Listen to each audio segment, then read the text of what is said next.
Hello and welcome to this episode of the Corporate Escapists TV show and podcast. I am your host, Christine Innes. Can I just say, I am friggin' excited to have you back, the wonderful Morgan Nelson. Thank you for coming back again on the show. I'm proud to be here. I know Uh, you've done so many episodes since last time I was on here. It's amazing. I know. And I have to, I can't find an old magazine article that you were in the very early days. So you have been such a great supporter, and I know lots have happened in your life, obviously, how you've expanded the business. So I'm excited to chat and share all of this to really inspire our audience today.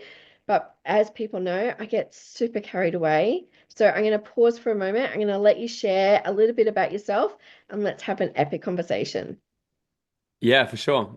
So I'm just actually trying to think back when we did that first podcast. That was probably 3.5 years ago or something like that, I think. And what we've done in the meantime is quite a bit.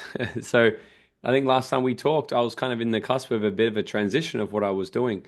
And I'm not going to do my whole story. People can go back and watch the first episode if they want. But you know, I was 21 years old. I left my full-time job at 23. I was financially free, moved to Mexico, built this big online presence, training other people how to develop the mindset to create their dream life. And then I was in a transition period when we were talking of sort of going into my own sort of coaching and training business. And what we've now done the last 3.5 years, I think it has nearly 3.5 years, actually, we've now probably probably one of Australia's fastest growing and top rated personal and professional development companies now. And we run a lot of seminars for entrepreneurs to really develop that mindset so they can rewire their unconscious mind to create a lot more success in this world. And then we have business training and speaker training programs and everything to help people learn the skill set and the mindset to create their dream life and design their dream business, get their business to $1 million a year. So that's everything we've been doing. We've been, the podcast has blown up, the events company's blown up. We've been doing events all around Australia, some in America. So it's been exciting, and it feels like we're just starting as well. Yeah, amazing. I've loved watching your journey. As a mama bear, like I love watching, people really step into their power. And, one thing I love about it is that you really are really authentic. And we talk about this, I know both you do and I do, and how just being yourself is probably the best sales tool that you can do because when you meet somebody in person, you want it to reflect to what your online presence is.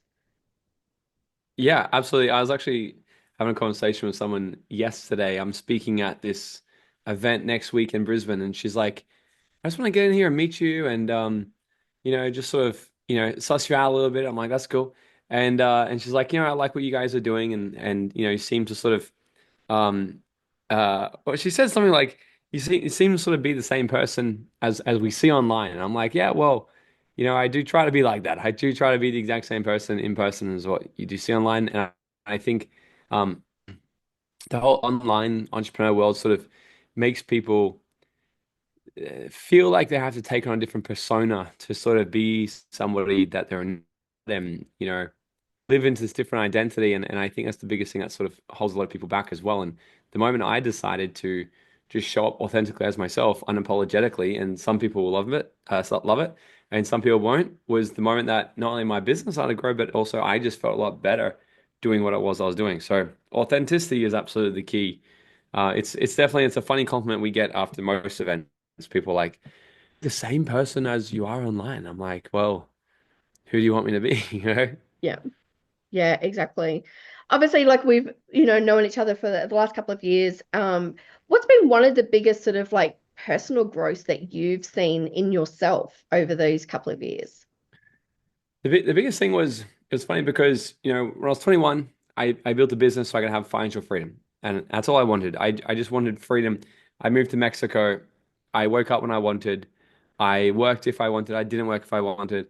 I traveled anywhere on the planet I wanted to. I didn't have anyone to report to. I didn't have a team to manage. It was amazing. And then I grew the business bigger and bigger and bigger.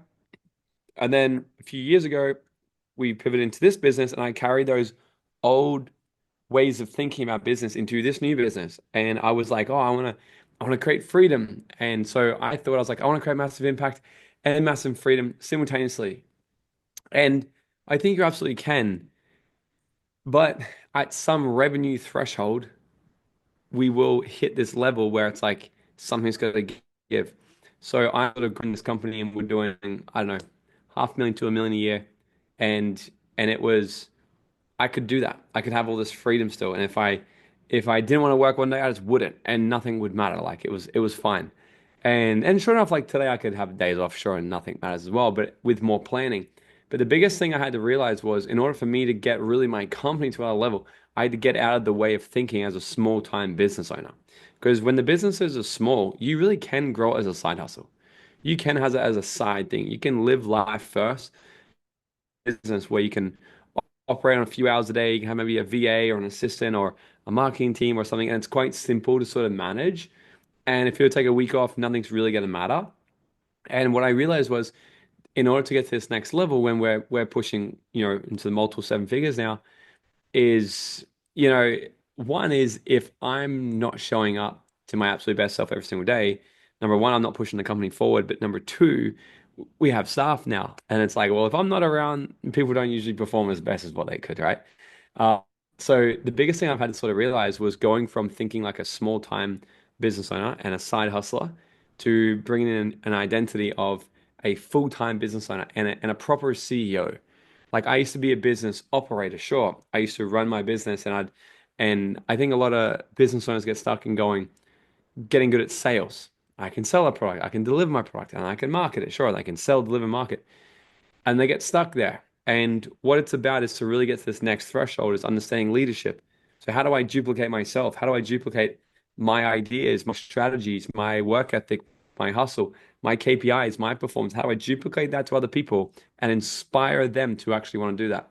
And I would say that's definitely the biggest thing I've had to learn is to let go of having this small way of thinking where I could have this business and have all this freedom still. And it comes down to what we want. Like if I want to make 500,000 a year and have a lot of freedom, I could do that. Mm, But my goal is to grow $100 million company. And I understand there's going to be elements along the journey where I'm not going to have as freedom as what I used to. But now it's just taught me I used to be quite a reactive business owner, right? I'd wake up and if I didn't feel like it today, I wouldn't work today. I'd go to the beach, I'd go on my jet ski, I'd go do whatever. But now it's like I come into the office and it's an amazing day outside. I'm like, wow, it's such a good day. I got shit to do today. So I think the vision got bigger, so I had to get bigger to expand into the vision. And that was probably the biggest thing for me. And I just know if I want to get to my next level, I've got to become a different person right now. mm. I always say to like my clients that it's either sometimes that the business grows faster and then you've got to catch up, or sometimes it's you personally, you've grown and so your business is catching up, or sometimes, some people talk about the word pivot. But, you've obviously gone through all of that. How has the people around you been able to incorporate this version of you in taking on that big goal that you've got? Some people do and some people don't. It's the people who got you to where you are won't get you to where you need to go. And what I realized was as my vision really expanded and really grew, I would come back and like we've had a changeover of team multiple times. Every time we go to a new level, we will often have a changeover of team because it's everybody has the opportunity to grow with the company. And if you're not growing with the company, you'll be left behind. It's same as in a marriage and a relationship. If one's exponentially growing and the other's not, you'll eventually grow apart. If you're not growing together, you grow apart. And it's the same sort of thing in business. So we've had a changeover team multiple times where people we've given the opportunity to be like, hey, here's what's going to be required of your new job role as we expand. And we'd love you to stay with us and come with us. But in order to come to the next level, we need you to do these things. And some people are okay. Not many people can actually withstand the growth sometimes that the visionary wants to grow at.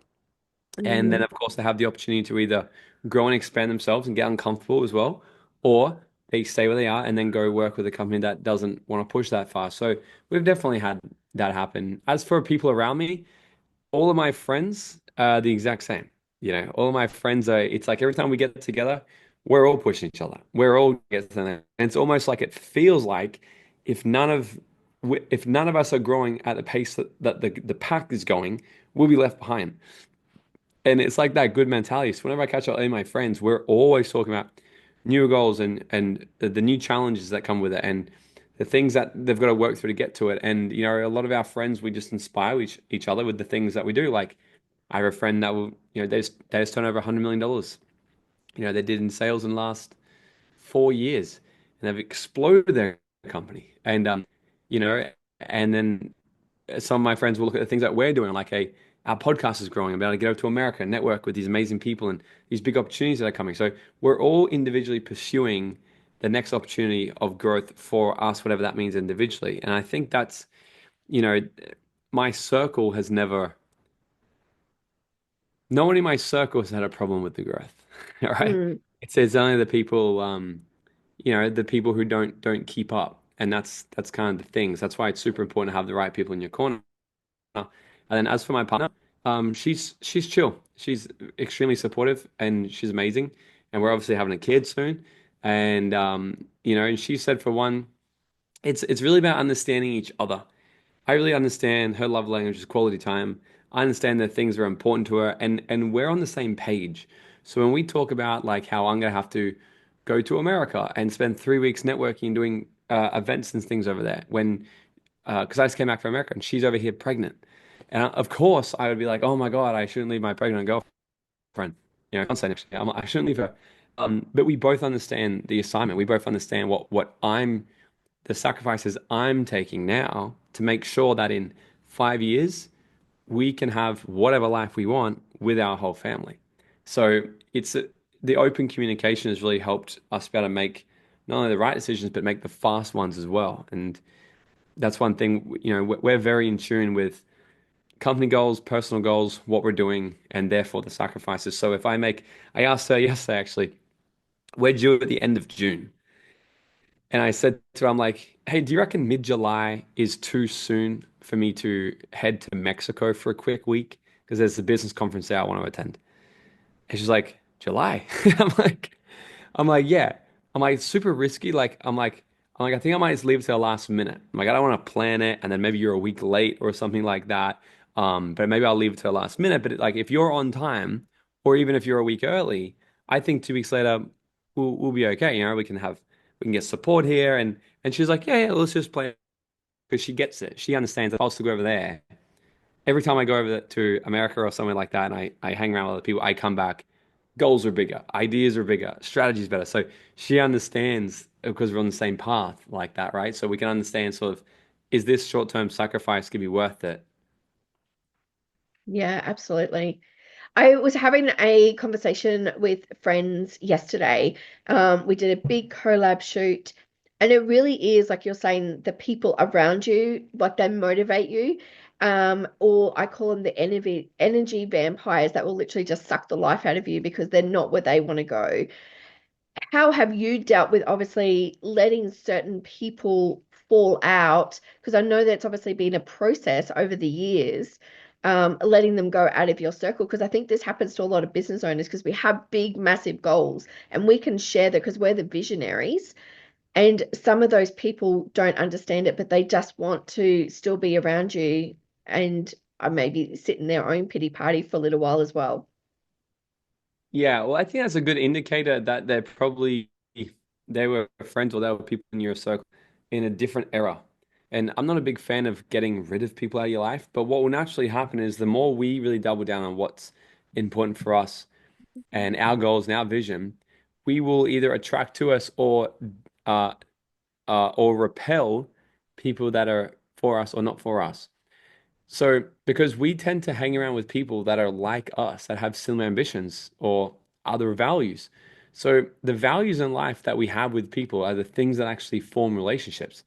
It's very rare that somebody who is growth minded is friends with someone who's fixed minded. It's very rare that someone who really has big ambitions and wants to build a successful business is friends with somebody who just wants to drink, party, and watch TV.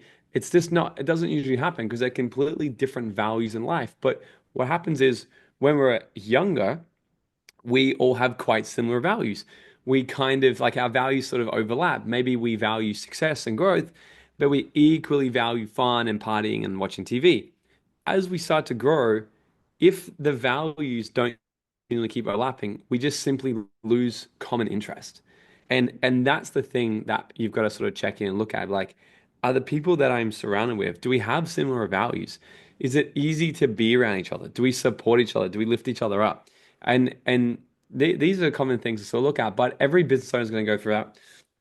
It's called the lonely chapter, where like there is a chapter in every person's journey that they'll have to go through where they feel more lonely than they've ever been because they don't quite fit in with their old circle still. They don't really fit in with them anymore, but they don't quite have a new circle yet. And they're kind of in this no man's land.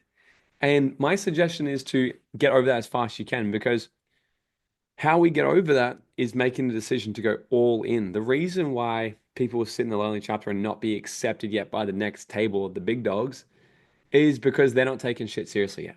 Like I can tell you for one, I will let people into our circle and our community. I don't really care what their income is or whatever, but I care about who they are as a person. Are they someone who's absolutely committed to being the absolute best? And if they're all in there committed, then that's a good person that to have around because it's the energy that fuels this. It's not because you've got X amount of dollars in your bank account. I've met people who are super wealthy, but they're not committed anymore, and they're unhappy, and like that's not a great quality I'd want around me as well. So for people sort of in this sort of middle chapter, it's about acknowledging the fact that we are there, not going back to the old circle, but making the decision to go all in and then playing up. Like I've always paid to play. Like every person that I've been mentored from or coached from, invested in it. I've gone to their seminars, done their courses, their masterminds, their one-on-one coaching. I've paid my way in to these communities and these networks and then formed relationships and met other people in there as well. So I was having a conversation with Dean Graziosi the other day, and he invited me around to his office in Scottsdale, and we're hanging out for like four hours or so in his office talking about all things AI, business, everything. And he said to me this, he's like, he goes, I won't write a check for $250,000 to sit in a room uh, for what I'm gonna learn.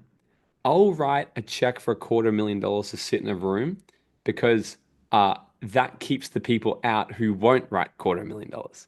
He's like, I don't necessarily do it for what I'm going to learn. I do it to keep the people out that won't pay that. So the people that we really want to be around are the people who are willing to actually invest money so they can be in communities and groups with other people that are also as committed. It's like the commitment level is the thing that we're really looking for and not really anything else. So like I've been th I've been through that period, and it's sort of just about being in another environment that does fuel you and keeps you going when there's doubts, when there's procrastination, when there's these limitations stuff come up. So being in another community is super important, and there's been so many studies that have proven this. But if we were to look at why it's so scary, like I think a lot of people go through this phase where they're so afraid to leave one community and go into the other. And I'm writing about this in my new book. I'm writing a book called The Dream Out Loud Method because one of the laws to create your dream life is the right environment. And it's what they did was they did a study on people. It's called the Ash experiment. They did this thing called the Ash experiment where they put four lines on a board. One of the lines was double the length of the other lines. And they got a group of people to go inside to this room, but three of them were paid actors, one of them was a real person. And they said to the paid actors, go and put a circle around answer A. Okay. And they asked the group, they said, which line stands out the most? Okay. Remember, so that line D is double the length, the rest are all the exact same. They told the to circle A. They circled A, and the real person comes in. He got really confused, and he's like, what the hell is this? He circles D. Then they did it again. The guy circled D again, but this time with a little bit more hesitation in him. Next time they did it again, he circles D again, but this time it took him like a long time to make the decision. 'Cause he's like, I'm really not sure. By the time they got to the fourth, fifth, or sixth time, every single time they've done this experiment, the real person comes in without hesitation and circles A.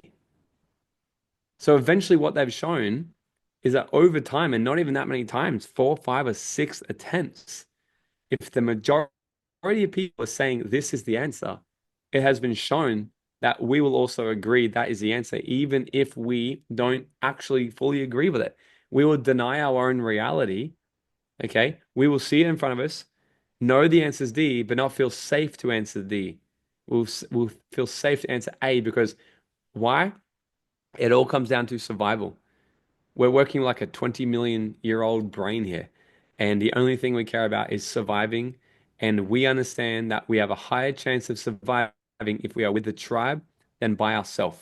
So when it comes to our dreams and our goals and growing as a business owner, having the right environment is so crucial because we could have everyone around us say, you can't do it. You're not going to start a business. You're going to fail. We don't have businesses. But if you have something inside of you and you know you can do it, it doesn't matter about that. What science has shown us, it actually doesn't matter. What science has shown us that eventually you will give up on those dreams if you surround yourself with people who don't have those ambitions. But the cool thing is the exact same thing can happen with the opposite circle. You can doubt yourself and have limitations and not believe in your worth. If you go surround yourself with a bunch of people who do believe in their self-worth and have high ambitions and know what they're capable of, eventually they'll convince you that you can also do that, and that will become the new normal. So that's just one of several studies that have been done showing the power of the people around us. So I think it's an absolute no-brainer. That's why I'm writing an entire chapter on it. It's literally the second law of designing our dream life is the right environment. The first one's vision. It's like a no-brainer. Everyone has a vision. That's why they would pick up a book like this. That's why they listen to a podcast like this. That's why they go to a seminar. They have the vision inside. So it's very much like the first thing they need to do is actually have the right environment because it's, in my opinion, it's all that matters. Yeah. I love your community so much. Like everyone is super supportive. They love, share, but as I said, it's very authentic with it. So, and like I said, I totally agree with what you're saying because I always say that your vibe attracts your tribe, but it's also in the reverse as well. As you move forward, who are the people that you're calling into your incredible tribe? Oh, I don't know. Oh, I mean, what I'm wanting to call in is any entrepreneur business owner who's ready to really decide to be a proper business owner and take their business to the next level. I was actually speaking with my team this morning, and we want to sort of get because we're looking at all of our most successful clients, and we've just got one client. They today is their first year of business. Actually, they've just celebrated today, and I sent them a message, and they've been 1 year in business. In their first year, they've done just under $700,000 in their first 12 months, and they'll tick over $1 million in revenue in probably within 2 months. And we look at some of our other clients. Jess has gone from 60,000 a month. She came and joined our program, and I tweaked some things in her business. She had $255,000 the month later, and she's been crushing it, right? So I'm like, who have our most successful people been? What's the common trait? Had the business, okay, or at least a very strong, proven idea and model and offer, and we've been able to throw gas in their fire, help accelerate them, and get them to their first $1 million. And so that's what we're really focusing on doing, helping people that have already got their offer, that have already, got an idea, and they're kind of dabbling a little bit, and they know that they want to do a lot more. So I want to call in people that are ready to throw gas on their fire and scale their business to $1 million years by understanding themselves better because my whole thing is understanding mind control a lot, right? So if we can understand how to absolutely influence ourselves, we can directly translate that to business for our sales, our influence, our marketing, and our leadership. So, a billionaire mentor I had once, he said to me, he's like, the number one thing, the hardest thing and the best thing about business is understanding people. Because if you can understand people when you can influence people, then you'll have a very successful business. So these are sort of the people we're wanting to work with. But then personally, I just want to keep calling in amazing people in my life. We've had some awesome people on the podcast. Um, we've had some amazing people that just inspire me on lots of other levels.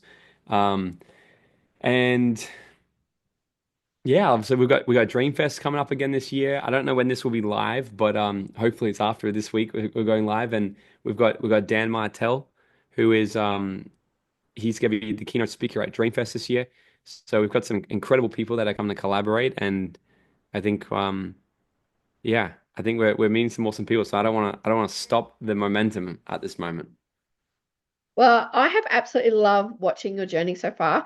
I am sure that in the next couple of years, we can get back on another podcast and so much will change along then. We're going to pop all the details up how people can reach out to you, Morgan. But before you go, I just want to ask just some 5 questions that we've been asking our guests on the show just to get to know you a little bit more.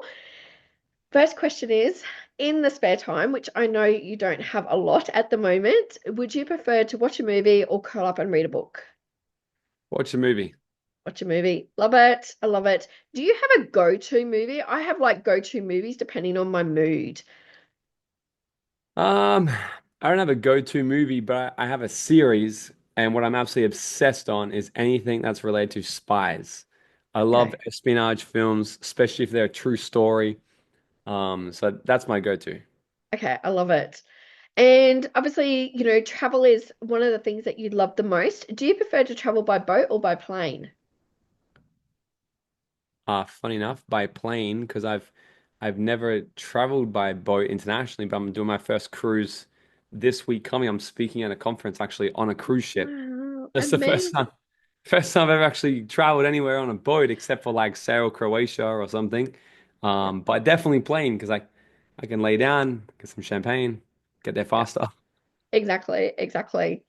And if you could have a dinner party, you're allowed to invite a special guest, and one guest can be from the past or from the present. Who would it be? Hmm. Somebody from the past would be Jim Rohn. I think that'd be a very interesting conversation. And someone from the present, is that what you said? Yeah, Ah, um, two people. One, because of philosophical conversation, would be Jay Shetty. I think that'd be a great to have just a chat with him, and to sort of blend Jim Rohn's philosophies with Jay Shetty's. And the second would be a super controversial person at the moment because I think people will have a strong time focusing on the people really have a problem seeing things objectively in life, and I think that's the thing that holds them back from success. Because the person's name I'm going to say right now, there's going to be so many people that be like, "Oh my God, I believe you'd say him." Um, but Elon Musk, because it's like before he's gone and done this stuff in politics, everyone sort of liked him, and I think for what he's done as an entrepreneur is crazy. He's like, he'll go down as one of the best that's ever lived. And there's no one who could doubt that. But it's like you see all this political stuff at the moment. People are like forgetting the fact that he's actually extremely talented and a very interesting entrepreneur. And that's the downfall. If we can only see somebody for like and write them all off completely as that's that person. Um, it's about being able to see things objectively. So I can admit that some things he's done is probably strange, but shit. The thing is, with great power comes great responsibility. And if somebody was to put a camera on me as much as it is on Elon, then they'd probably find things about me they don't like as well. And I guarantee you, if somebody was to put a camera on the people who have a problem with people like Elon, I guarantee you that if the world was watching as close as they do to Elon, then there'd be things about that person that like as well. So I think people forget that and they can miss opportunities of seeing value. So yeah. yeah. Yeah, I read his book and I mean, I know that it wasn't written by him, but the girl who was interviewing him for that book, like you just get such a different insight on just how someone's brain can be so unique and what they've created. So yeah, I'm a massive fan. Um, the last question I have for you, if you could describe yourself in just one word, what would it be? Unstoppable. Oh, I freaking love it. I love it. You certainly are. And I am just really, really grateful to know you and to also witness your growth as well. And yeah, I just want to say thank you again for being here on the show. If you could just give a piece of wisdom to anyone watching it that are thinking that they can't do something, what advice would you be? Imagine what would be possible if you doubted your doubts as much as you doubt your dreams. And the thing that holds so many people back is that exact thing. They instill doubt that the things that they want to do might not be possible. But imagine what would happen if you start to actually instill doubt on those doubts themselves. That's I just wanna I don't want to say anything else than that. Yeah, Question the doubts. Don't question the possibilities and try it for a month, try it for a year and see what yeah. happens every single time. Like, oh, I don't know if I could do that. Question that. Shit, I wonder, hey, what if I could do that? Well, what would I do if I could? Well, I'll do this. Well, we should go do that and let's see what happens. Absolutely. You and I are living proof that anything is possible. So, and at any age, we're at totally different spectrums of the age range. And yeah, so I love it. So, thank you so much, my friend, for being here today and sharing your gifts with us as well. Thank you so much for having me on again. My pleasure. And for all of you who are watching, remember to live life to the fullest every single day. We'll drop all the links of how you can reach out to Morgan below and just live life to the fullest. Love and light to you all. I love it.